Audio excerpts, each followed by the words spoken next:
Hi friends, welcome to village వంటకాలు. Friends, సరికొత్త రెసిపీతో మీ ముందుకు వచ్చాను. ఇవాళ రెసిపీ వచ్చేసి simple and tasty breakfast recipe అండి. మిగిలిపోయిన ఇడ్లీ పిండితో ఇలా బ్రేక్ఫాస్ట్ చేసుకోండి, చాలా బాగుంటుంది. రెగ్యులర్గా ఇడ్లీ పిండితో ఎక్కువ ఇడ్లీలు వేసుకుంటూ ఉంటాము, అలా ఇడ్లీ కాకుండా ఇడ్లీ పిండితో ఇలా ఒక్కసారి ట్రై చేయండి, చాలా చాలా బాగుంటుంది. ఇక లేట్ చేయకుండా సింపుల్ అండ్ టేస్టీ ఈ హెల్దీ బ్రేక్ఫాస్ట్ని ఎలా రెడీ చేసుకోవాలి, దాని ప్రాసెస్ ఏంటని చూసేద్దాము. ముందుగా ఇలా అడుగు మందంగా ఉన్న నాన్ స్టిక్ బాండీని స్టవ్ పైన పెట్టుకొని అందులో ఒక 2 స్పూన్ల వరకు ఆయిల్ పోయాలి. అడుగు అంతటా కూడా ఆయిల్ వచ్చేలాగా సెట్ చేసుకోవాలి. తర్వాత మిగిలిపోయిన ఇడ్లీ పిండి తీసుకోవాలి. నేనైతే ఇక్కడ ఈ బౌల్తో ఒక బౌలు మిగిలిపోయిన ఇడ్లీ పిండి తీసుకున్నానండి. ఇప్పుడు ఇందులో రుచికి సరిపడా ఉప్పు, అలాగే 1/2 టీ స్పూన్ వరకు జీలకర్ర వేయాలి. పిండికి పట్టేలాగా ఒకసారి బాగా కలుపుకోండి. ఈ బ్రేక్ఫాస్ట్ రెడీ చేసుకోవడానికి ఇడ్లీ పిండి పులిసిందైతే ఇంకా బాగుంటుందండి. నేను ఇక్కడ పులిసిన ఇడ్లీ పిండే తీసుకున్నాను. ఈ ఎండాకాలంలో ఇడ్లీ పిండి కానీ దోశ పిండి కానీ తొందరగా పులుస్తుందండి. అలా పులిసిన ఇడ్లీ పిండిని ఏం చేయాలో ఆలోచించకుండా ఇలా ఒకసారి ట్రై చేయండి. ఎంత బాగుంటుందంటే ఇడ్లీ పిండి మిగిలిన ప్రతిసారి కూడా ఇలాగే చేసుకుంటారు, అంత బాగుంటుంది. మనం వేసుకున్న ఆయిల్ కూడా వేడైపోయిందండి. ఇప్పుడు ఈ ఆయిల్లో ఇందులో కొంచెం వేసుకోవాలి. ఇది కొంచెం మందంగానే వేసుకోవాలండి. నేను ఇక్కడ ఈ బౌల్ నిండా ఇడ్లీ పిండి తీసుకున్నాను కదా, అందులో 1/2 పిండి ఇందులో వేసాను. ఇంకొక 1/2 పిండి ఇంకొకటి రెడీ చేసుకోవడానికి యూజ్ అవుతుంది. ఆయిల్లో పిండి వేసిన తర్వాత కలపకూడదు. స్టవ్ని మీడియం ఫ్లేమ్లో పెట్టుకొని బాండీపై మూత పెట్టి కొద్దిసేపు ఉడికించుకోవాలి. ఇలా మూత పెట్టడం ద్వారా పైన పచ్చిదనం అంతా పోతుంది, పిండి లోపల వరకు కూడా బాగా ఉడికిపోతుంది. కొద్దిసేపు అయిన తర్వాత మూత తీసి చూద్దాము. చూడండి ఫ్రెండ్స్, ఇక్కడ పైన పిండి మొత్తం కూడా పచ్చిదనం పోయింది. ఇలా ఒక సైడ్ ఫ్రై అయిన తర్వాత దాన్ని గరిటె సహాయంతో కానీ లేదు అంటే ప్లేట్లోకి వేసుకొని అయినా కూడా మరలా రెండో వైపు తిప్పేసుకోవచ్చు. స్టవ్ని పూర్తిగా సిమ్లో పెట్టుకొని ఉడికించుకోవాలి. అలాగైతేనే లోపల వరకు పిండి బాగా ఉడికిపోతుంది. దాని చుట్టూ కూడా ఆయిల్ పోయాలి. ఇక బాండిపై మూత పెట్టకుండా దీన్ని ఇలాగే ఉంచి ఫ్రై చేసుకోవాలి. కొద్దిసేపు అయిన తర్వాత రెండో వైపు కూడా చక్కగా ఫ్రై అయిపోయి ఉంటుందండి.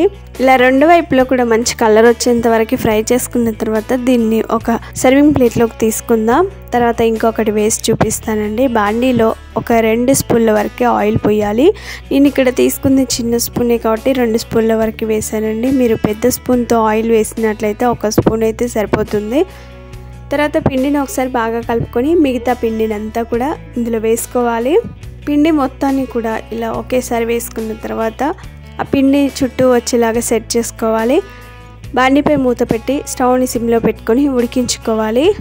కొద్దిసేపు అయిన తర్వాత చూడండి ఫ్రెండ్స్, పైన పచ్చిదనం అంతా కూడా పోయి పిండి చక్కగా ఆరిపోయింది. ఈ విధంగా పచ్చిదనం పోయి ఒక సైడ్ ఫ్రై అయిన తర్వాత దాన్ని రెండో వైపు తిప్పేసుకోవాలి. ఇలా స్పూన్ తోటి రెండో వైపు తిప్పేసాను. రెండో వైపు తిప్పేసిన తర్వాత దాని చుట్టూ కూడా ఆయిల్ పోసి రెండో వైపు కూడా మంచి కలర్ వచ్చేంత వరకు ఫ్రై చేసుకోవాలి. రెండు వైపులా ఇలా ఫ్రై చేసుకున్న తర్వాత వీటిని ఒక సర్వింగ్ ప్లేట్లోకి తీసుకోవాలి. దీనిని దిబ్బ రొట్టె అంటారండి, చాలా బాగుంటుంది. పాతకాలం వంటనే కానీ అదిరిపోతుందండి రుచి మాత్రం.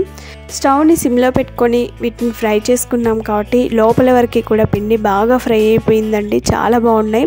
చూడండి ఫ్రెండ్స్, రెండు ఎంత మంచి కలర్లోకి వచ్చాయో. ఇలా ఫ్రై చేసుకున్న వాటిని మీకు నచ్చిన చట్నీతో సర్వ్ చేసుకుంటే చాలా బాగుంటుందండి. డైరెక్ట్ అయినా కూడా తినేయచ్చు, బాగుంటుంది టేస్ట్. 1/2 పీస్ తిన్నా చాలు, కడుపు నిండిపోతుంది, చాలా బాగుంటుంది. తర్వాత ఇందులోకి రుచికరమైన చట్నీని రెడీ చేసుకోబోతున్నాము. ముందుగా స్టవ్ పైన ఒక ఫ్రై పాన్ పెట్టుకొని అందులో 2 స్పూన్ల వరకు ఆయిల్ వేసుకోవాలి. ఆయిల్ వేడైన తర్వాత 1/2 కప్ వరకు పల్లీలు వేసుకోవాలి. నేను ఇక్కడ చిన్న కప్తో తీసుకున్నానండి, 1 కప్పు వరకు వేసాను. 1/2 కప్పు వేసుకుంటే సరిపోతుంది. 1/2 కప్పు పల్లీలని ఇలా ప్యాన్లోకి వేసిన తర్వాత ఇందులోనే ఒక 3-4 పచ్చిమిర్చిని కట్ చేసి వేసుకోండి. పల్లీలు పచ్చిమిర్చిని బాగా ఫ్రై చేసుకోవాలి. ఇలా బాగా ఫ్రై అయిన తర్వాత ఇందులోనే ఒక 1/2 కప్పు వరకు పుట్నాల పప్పును కూడా వేసుకోండి. ఇక్కడ ఒక్క పాయింట్ గుర్తుపెట్టుకోవాలి, పల్లీలు అలాగే పచ్చిమిర్చి బాగా ఫ్రై అయిన తర్వాతనే పుట్నాలను వేసుకోవాలి.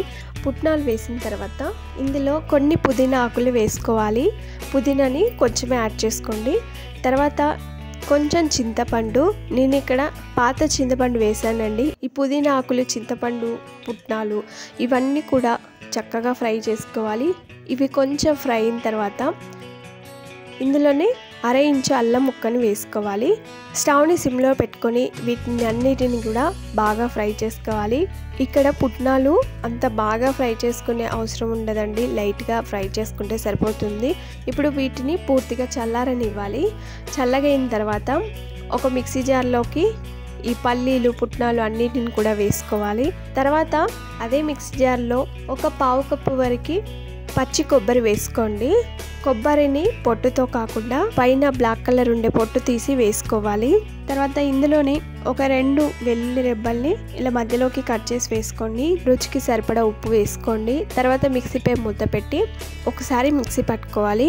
ఇవన్నీ కూడా ఒకసారి మిక్సీ పట్టిన తర్వాత ఇందులో వాటర్ని యాడ్ చేసుకోవాలి. వాటర్ని ఫస్టే యాడ్ చేయకూడదండి, ఒకసారి మిక్సీ పట్టిన తర్వాత యాడ్ చేసుకోవాలి. శుభ్రంగా కడిగి పెట్టిన కొత్తిమీర వేసుకోండి. కొత్తిమీరని ఇలా కొంచెం ఒక కట్టలో సగం వరకు యాడ్ చేశాను. ఇవి వేసిన తర్వాత కొన్ని వాటర్ని పోసి ఒకసారి స్పూన్తో బాగా కలుపుకోవాలి. మనం ముందే వాటర్ పోసి మిక్సీ పట్టినట్లయితే అవన్నీ కూడా నలగవండి. అలా కాకుండా ఒకసారి మిక్సీ పట్టి ఇవి వేసిన తర్వాత ఒకసారి బాగా కలుపుకొని మిక్సీ పట్టినట్లయితే అన్నీ కూడా చక్కగా నలిగిపోతాయి. చూడండి, మనకి చట్నీ కన్సిస్టెన్సీ ఈ విధంగా ఉండాలి. ఇలా మిక్సీ పట్టిన ఈ చట్నీని అంతా కూడా ఒక బౌల్లోకి తీసుకోవాలి. తర్వాత అదే మిక్సీ జార్లో కొన్ని వాటర్ని పోసి ఇప్పుడు ఈ వాటర్ని ఈ చట్నీలో పోయాలి. చట్నీ బాగా తిక్కుగా ఉండకూడదండి, అలాగని బాగా పల్చగా కూడా ఉండకూడదు. మీడియం కన్సిస్టెన్సీలో ఉండేలాగా మనం చట్నీని ప్రిపేర్ చేసుకోవాలి. ఇలా కొన్ని వాటర్ని పోసి ఒకసారి బాగా కలుపుకొని ఈ చట్నీని పక్కన పెట్టేసి ఇప్పుడు ఇందులోకి పోపు రెడీ చేసుకుందాము. స్టవ్ పైన ఒక ఫ్రై ప్యాన్ పెట్టుకొని అందులో 3 టీ స్పూన్ వరకు ఆయిల్ వేయాలి. ఆయిల్ వేడిన తర్వాత 1/2 టీ స్పూన్ వరకు పచ్చి శనగపప్పు, 1/2 టీ స్పూన్ వరకు ఆవాలు, 1/2 టీ స్పూన్ వరకు జీలకర్ర వేయాలి. తర్వాత ఇందులో ఒక ఎండుమిర్చిని డైరెక్ట్గా వేసుకోండి. స్టవ్ని సిమ్లో పెట్టుకుని ఈ పోపును రెడీ చేసుకోవాలి. ఈ పప్పులు, ఆవాలు, జీలకర్ర బాగా ఫ్రై అయిన తర్వాత ఇందులో కొన్ని కరివేపాకు ఆకులు వేసుకోవాలి. ఒక రెమ్మ వరకు వేసుకోండి. కరివేపాకు క్రిస్పీగా అయ్యేంత వరకు ఫ్రై చేసుకోవాలి. కరివేపాకు క్రిస్పీగా అయ్యేంత వరకు ఫ్రై చేసుకున్న తర్వాత స్టవ్ ఆఫ్ చేసి ఇప్పుడు ఈ పోపుని అంతా కూడా పల్లి చట్నీలో వేసుకోవాలి. చట్నీలో వేసిన తర్వాత ఒకసారి బాగా కలుపుకోండి. పోపు అంతా కూడా చట్నీతో కలిసేలాగా బాగా కలుపుకున్న తర్వాత సర్వ్ చేసుకుంటే అంతేనండి. చూస్తుంటేనే నోరూరించే కమ్మని హోటల్ స్టైల్ పల్లి చట్నీ రెడీ అయిపోయింది. ఒకటి కట్ చేసి చూపిస్తాను. నైఫ్తో ఇలా కొంచెం ముక్కను కట్ చేస్తానండి. చూడండి ఫ్రెండ్స్, లోపల వరకు కూడా పిండి బాగా ఫ్రై అయిపోయింది. ఎక్కడ కూడా పచ్చిగా లేకుండా బాగుందండి, చక్కగా ఉడికిపోయింది. నేనైతే పల్లి చట్నీతో సర్వ్ చేసుకున్నానండి. కాంబినేషన్ అయితే అదిరిపోయింది. ఇక చట్నీతో సర్వ్ చేసుకోవడమే సూపర్ టేస్టీగా ఉంటుందండి. రెగ్యులర్గా ఇడ్లీ పిండితో ఇడ్లీ కాకుండా మిగిలిపోయిన ఇడ్లీ పిండితో ఇలా ఒక్కసారి ట్రై చేయండి. ఇది మీ ఇంట్లో వాళ్ళకు కూడా చాలా బాగా నచ్చుతుంది. మరి మీరు తప్పక ట్రై చేస్తారు కదా. మరిన్ని ఇలాంటి ఎన్నో వెరైటీ రెసిపీస్ కోసం మా ఛానల్ని సబ్స్క్రైబ్ చేసుకోండి. మీకు ఈ వీడియో నచ్చినట్లయితే లైక్ చేయండి. మీ ఫ్రెండ్స్కి కానీ రిలేటివ్స్ కానీ షేర్ చేయండి. Thanks for watching. Bye bye.